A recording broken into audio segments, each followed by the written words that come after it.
Hey everyone, it's Nicole here today for Spellbinders with a mystery box unboxing. This is the summer mystery box plus a little bonus watercolored pair card. A little different than normal. I'm only going to be doing this in video. There won't be a blog post to go with this, but I will be sharing how I made this adorable pair card using some supplies from the mystery box. So let's start with the unboxing. We're going to do this in real time. I am opening up the box, pulling out all the goodies here. I do want to mention this, and I'm going to link to it here as well. This is $45 for an, I believe, $180 value, which is just phenomenal. I mean, kind of crazy, unheard of, just really, really cool. You can see there are some awesome dies in this. There's also some embellishments, background dies, image dies, the vase, the flowers. These awesome backgrounds create some really cool things. Awesome layered frames and flowers for some gorgeous cards. This totally intricate You Are My Sunshine die. I really wanted to do something with that and I just did not have time. Some dimensional flowers. Imagine making all these flower petals, connecting them with a brad, beautiful ornate leaves, some fun balloon stamps. These are some bigger like flower designs. I think these would even be great on scrapbook pages, cards, everything. Here is the Pearfect Avocado stamp and dies that I'm going to use, and the Horsehair embossing folder. These are the two products that I chose to use on my card today. Just incredible, incredible stuff here. Really fun, and I hope this has given you a good idea of what you can expect in the summer mystery box.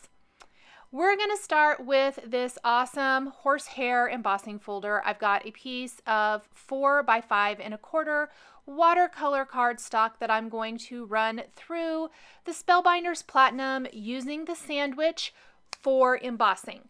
So right there on our platform, it's going to tell you what you need to do to emboss with the embossing folders. This is a great embossing folder that will work for lots of things.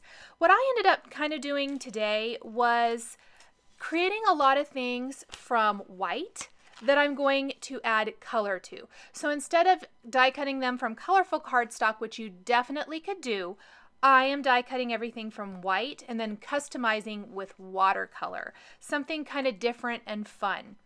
So let's go ahead and grab our Pearfect Avocado dies and stamped greeting. We're going to take the dies first. I'm going to be using all 3 leaves, the stems, and the pear images.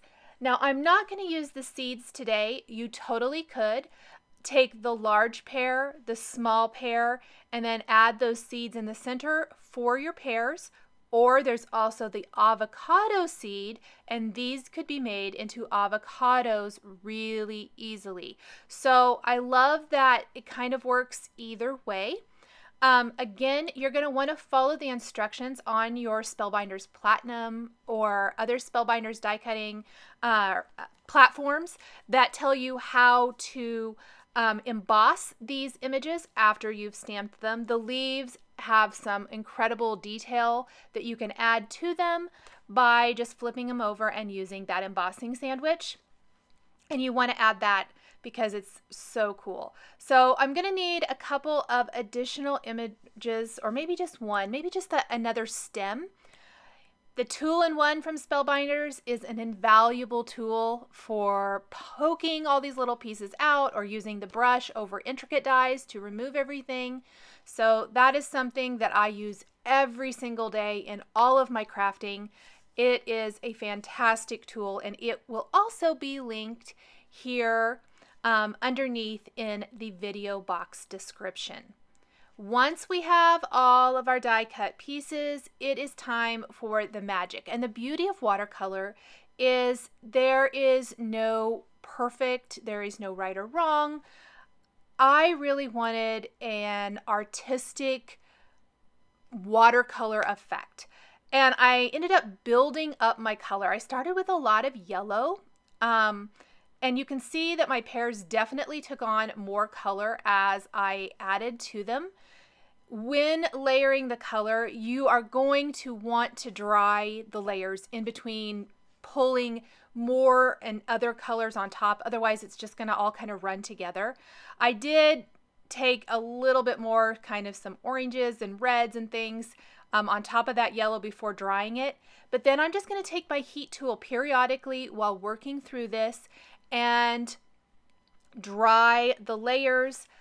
That big pear ended up being a lot more green in the finished final photos of this project. And this is the actual pear. I did not die cut it again. I simply kept working at it, layering color to get the effect I want. And I really didn't want those big blobs of where the water dried and left kind of some kind of ugly watermarks. I don't mind a few, but that was way more than what I actually really like.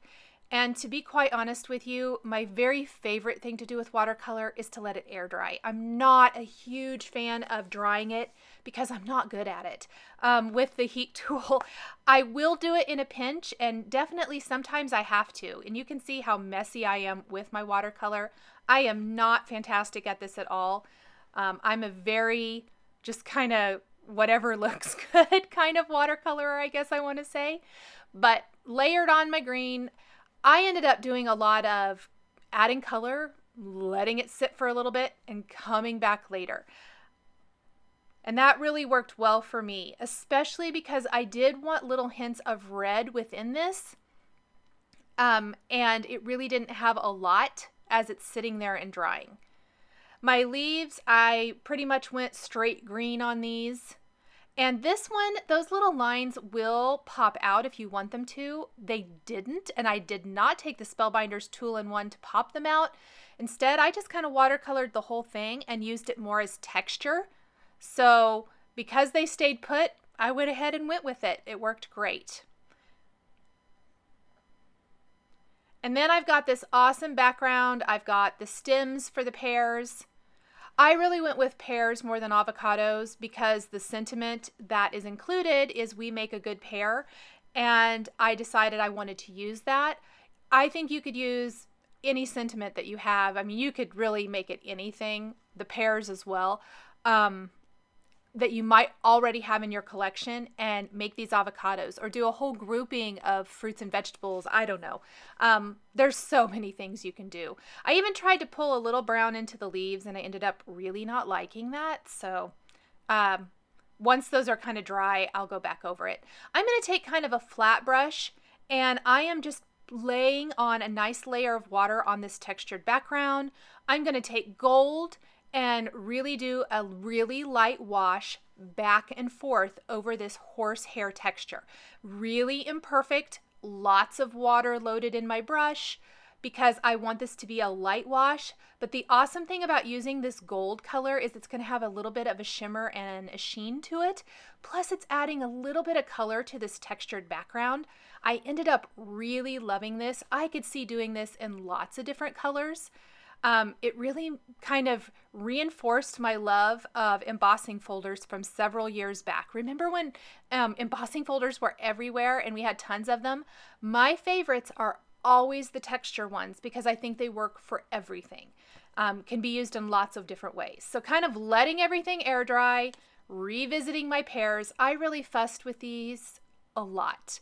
I don't know why. It was kind of one of those experimental type days and ended up being fun. And you can see that I, again, got some nasty little watermarks all over. And I tried to splatter some black ink on my pears to start with, and it completely messed them up. I did not like that at all. So instead, I'm going to take my paintbrush, smooth that out. I did not worry about that black on there at all. Just kind of trying to get rid of some of those harsh lines. I think it's really important to leave this in so you guys can see that it just doesn't all work out perfectly. I kind of added some more color in, let them completely air dry.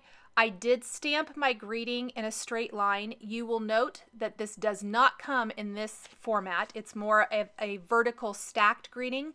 I did cut them apart. It made it so much easier. I know here in just a recent video I told you guys I don't like to do that, and I don't, but I could not get it stamped an easier way. So I did cut this apart to stamp this in a straight line on some black cardstock, used it as a border across my card, pardon me, and then I popped up the pears with foam adhesive. I'm gluing those stems down in place. We're going to add our leaves with a little adhesive. One of the pears will have 2 leaves, one will have 1. And really, your card could be done at this. Pop this on a white side fold card base, and you are finished. Now, I did take a black fine tip pen. I really wanted some of those little dots to finish off my pears. And in order to do this, I just took my pen and drew them in myself because the paint splatter did not work, and I think the droplets were way too big and were really distracting. I ended up really liking how the pen marks looked on my pears. Very imperfect, just kind of adding a few of them here and there. And to finish my card, I'm going to add a scattering of sequins. These are the honeybee stamps, Fall Equinox, but you could do whatever you want, whatever you like there. Maybe you don't want to add any at all.